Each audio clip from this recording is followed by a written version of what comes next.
first one is about what you say could happen in this legislative session. 10 weeks. How do we mobilize for that? 10 weeks. I mean, what are you doing in 10 days? Why aren't you up there to help out? I may be, but I carry my weight. I show up there 2 days a week. I mean, that's what it takes. This guy, capitalbuddy.com. It's going to take people recognizing the change in dynamic that exists in both the uncertainty and listening to what this new speaker is saying. We have to speak his language. We can't speak our language because he doesn't recognize he doesn't hear the words. His language, by the way, is jobs in the economy. Jobs in the economy. We know his 3 words. That's awesome.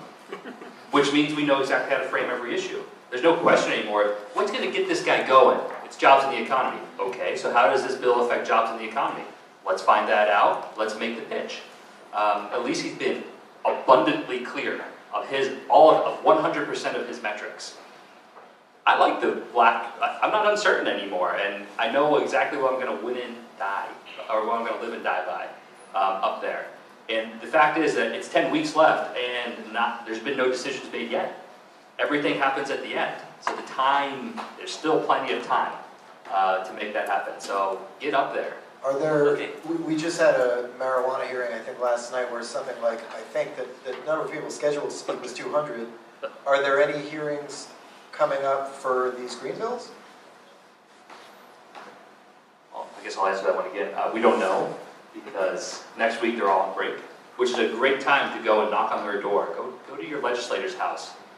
Make them know what you feel. I say, if they come and knock on our doors when they want our votes, let's go knock on their doors when we want them to pass bills. They'll hate you for it, but they will listen. And that's kind of the most important piece. But we won't know when the next bills are up because they take off next week and they only have to post their hearings 48 hours in advance and make it unbelievably inconvenient if you'd ever have your voice heard. So you just have to be more stubborn than them. So If you are not the kind to knock on your legislator's door just because if you wanted to have a different option. Jamie spent several years knocking on people's doors, but writing a letter or making a phone call to your legislator, some kind of personal contact with your legislator goes a remarkable long way. Very few people actually engage in that way with their legislators and assume that they have to be listened to in that way. So when they hear from you, we've heard any number of other calculations from various state legislators, but they assume that probably 20 people care about it if one person bothered to make a phone call to them or write a letter. So take that kind of personal action.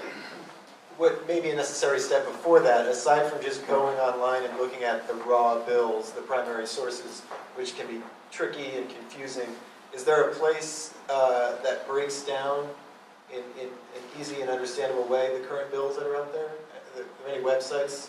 ecoRI or any of the advocacy websites?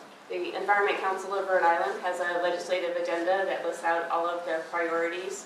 I'm going to skip ahead to one of my tips for the end of the night, but there is a strength in numbers, so joining an organization or being part of an organization that is working on something that you care about is one way to make your voice more powerful when you're at the State House too. So you had a question?